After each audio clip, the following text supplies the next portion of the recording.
In the previous lecture, we focused on the early development of the Buddhist teachings approximately 2,500 years ago after the Buddha attained enlightenment.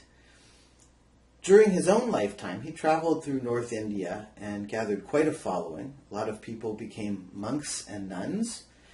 That's to say they left home, like the Buddha had done before, and devoted their whole lives to the spiritual pursuit of awakening.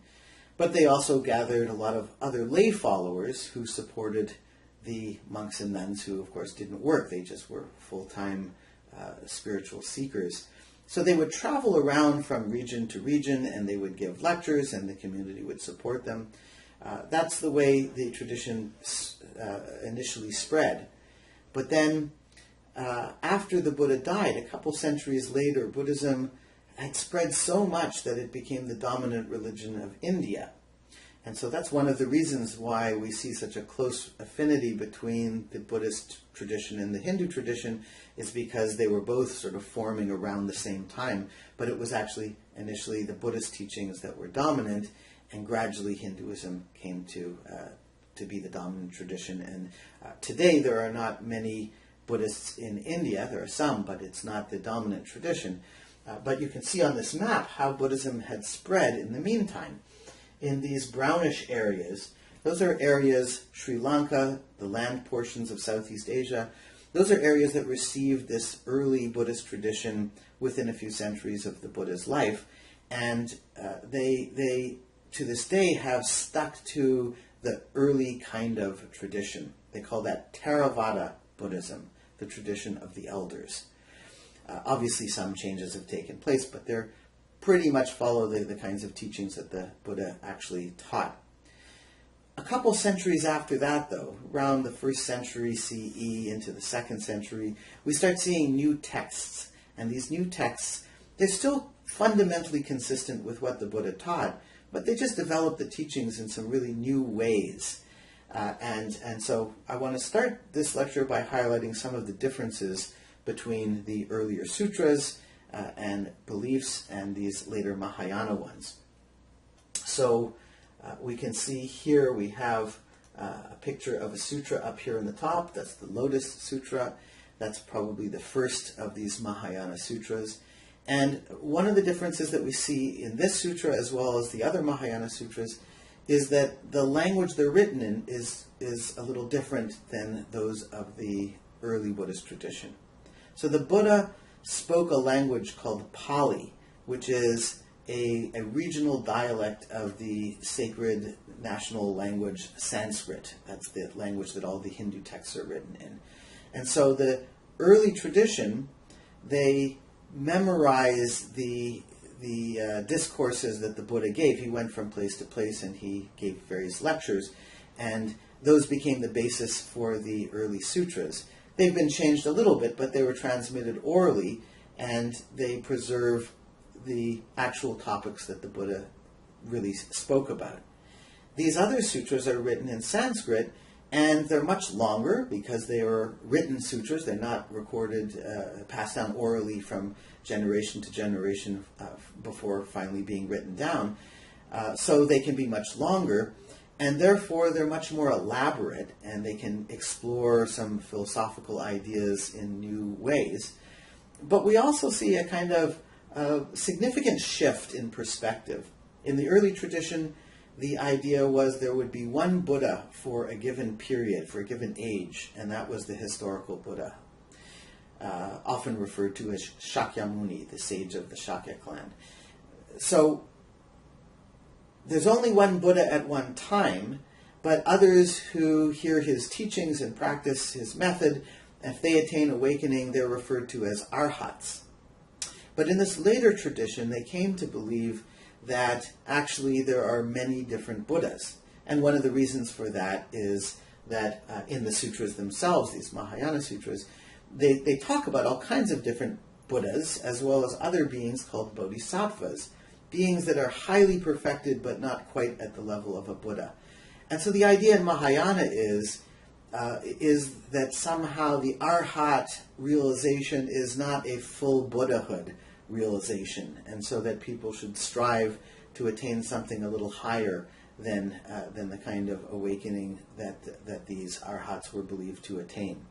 And so we see this idea of the bodhisattva come to the fore, and with that is another slight shift in perspective. The idea is that arhats are striving for their own awakening to bring their own cycle of rebirth to an end. And that gets kind of criticized by the Mahayana thinkers, who feel that that's a little too self-centered, that if they're only working for their own salvation, then they're still caught up in the problem of ego. These bodhisattvas, on the other hand, demonstrate their lack of ego by making all kinds of vows about what they will work towards, and often they'll say, in order to become a Buddha, this is what I will do. And the kinds of things that they focus on will be very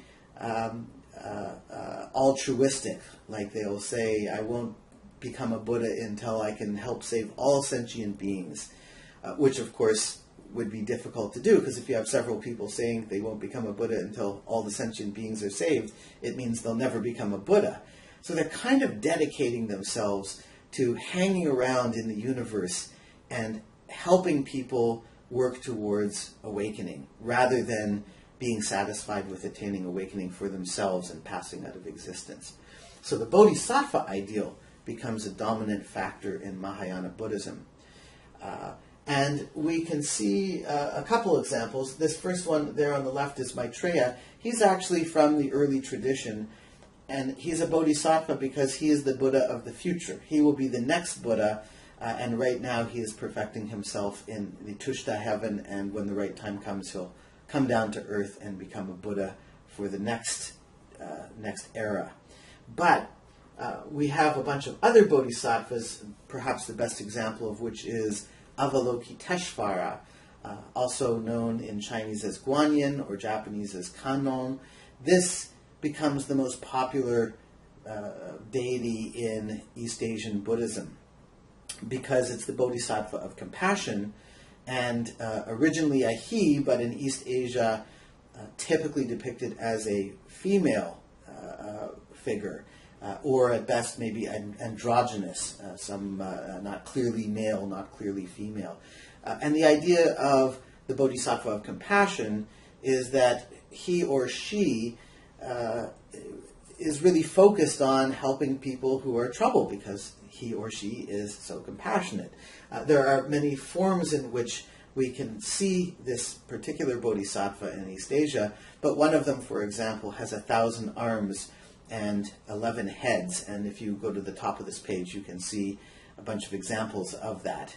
And the idea there was that this bodhisattva was listening so intently for the cries of the people in the world who were all suffering, and in order to hear them better and respond better, sprung these 11 heads and 1,000 arms. So this is a very popular deity that people might pray to for all kinds of help, including things like, you need rent money for the end of the month, or your boat is capsized, and this is who you're going to pray to help get you to safety.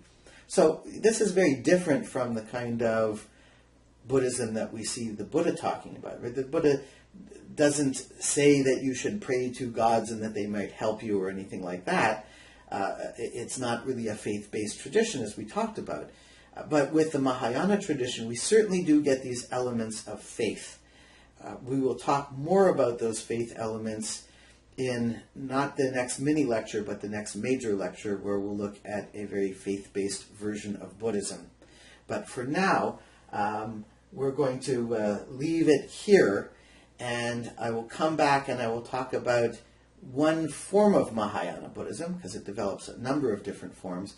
The form we're going to look at is Chan Buddhism, perhaps better known by the Japanese name as Zen Buddhism. And so this is a part of the Buddhist tradition that it may have certain faith elements, but faith is not the main thing, as it wasn't for the historical Buddha. In some ways it's quite similar to what the Buddha taught. Meditation is foregrounded, it is the meditation tradition, but it has some unique features that I'll talk about in the next mini lecture.